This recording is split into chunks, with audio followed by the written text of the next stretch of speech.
He wero taupoki kei te haere I te ipurangi, a ko te hunga rongonui kei te whaiwāhi mai. Nau mai ki Watch Mojo Māori, ana I ngā pito kōrero mō ngā wero taupoki a te hunga rongonui. I tēnei rārangi, ka aro tātou ki ētahi o ngā tino wero taupoki a te hunga rongonui, ka whakaraupapahia ki te taiea, te pūkenga me te auahatanga. Tuanga huru Jason Statham. E mōhio ana tātou he kaiwhakaari manua ka tūtaia Jason Statham.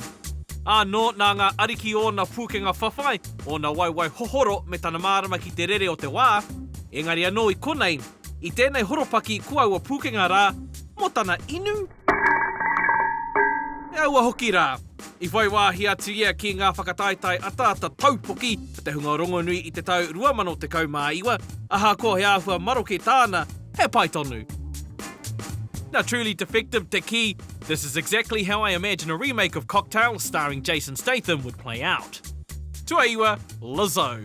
Ko Lizzo tētahi whetū maiangi I te ao hip-hop, me te aha e whakaputaina tana kōpai waiata tuatoru, Cause I Love You, I te āpirira o 2019. Kanui ke atu te hunga whai ia, he pukukata no tana wero taupoki. E rere kē tā Lizzo atatai e rātu, nā te mea he ātahu, he marama, a I hopu kina I tētahi rūma kākahu. Paitu, paihinga ko Lizzo, ihinga. E rua ngā wā. He oi koene te āhua I ngā hauai, I pai ai tēnei o ngā wero.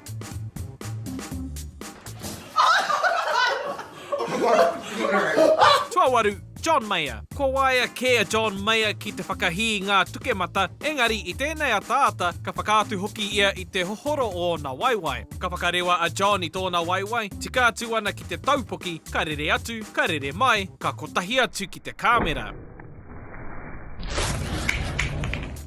E pai te kite atu I te whakakotahi o tana waiwai ki te taupoki.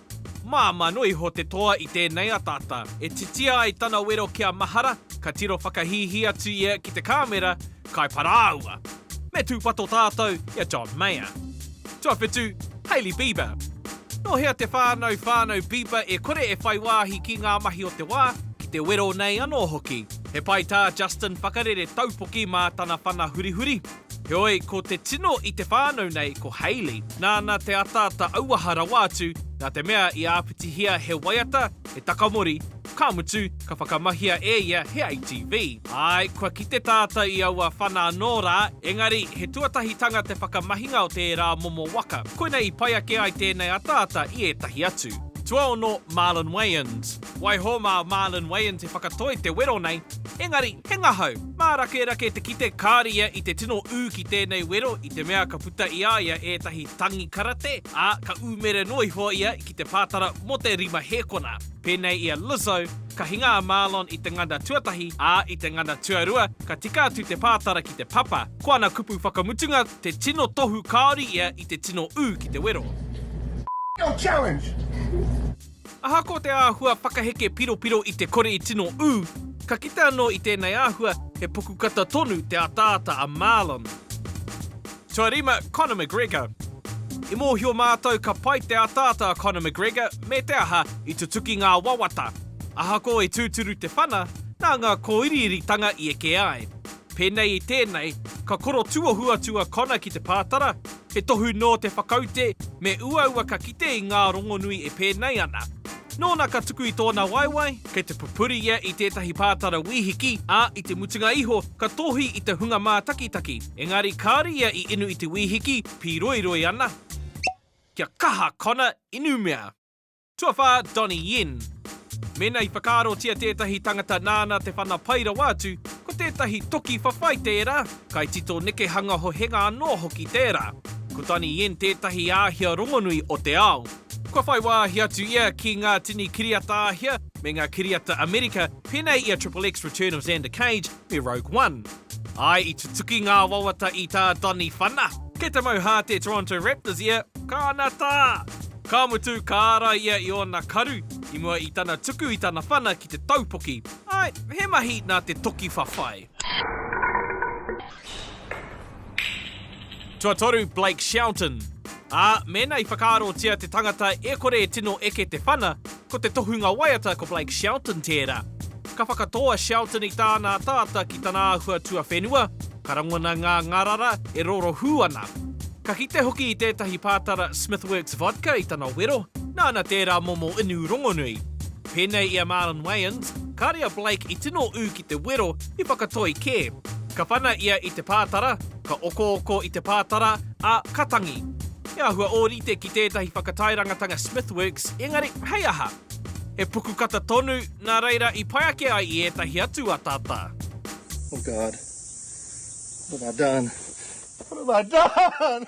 I'm sorry, Smithworks. Tuarua Ryan Reynolds. E hara I te wero kia whai wāhira anō a Ryan Reynolds.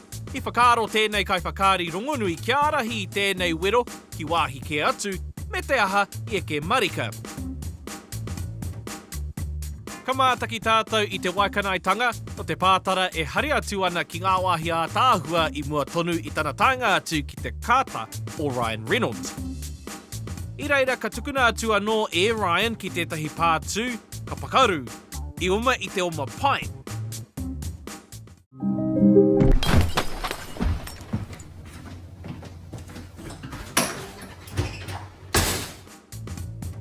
Nā te whakarite o te whakāturanga I whakarewa tēnei wero ki tua o ētahi atu, me te whakamutinga pūpuku, pakaru karahi anō hoki, anei te kiriata poto paira wātu o te tau 2021.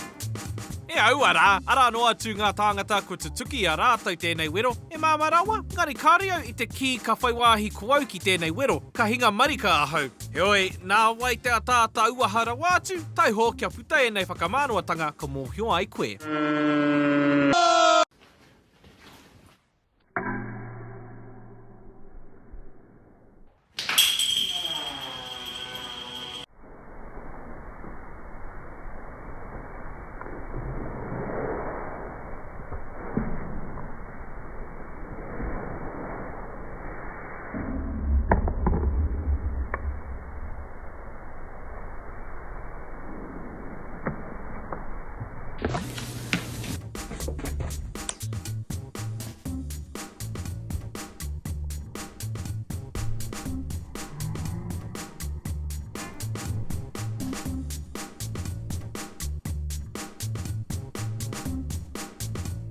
Kāre anō kia tae ki te mutunga, engari e tata atu ana. Tēnā o haurutia ringi hea te pere e mōhio ai koe mo te putanga o ngā kiriata hou. Ka pai, me koke. Tuatahi, Mariah Carey. Me mutu pēr ngā wero nā te mea e korerawa tētahi e pai ake I a Mariah Carey. Ka whakarite ia ki te tuku I tōna waiwai ki te pātara, engari kāri I pērā. Ka waiata kē ia hei whakarere I te taupoki.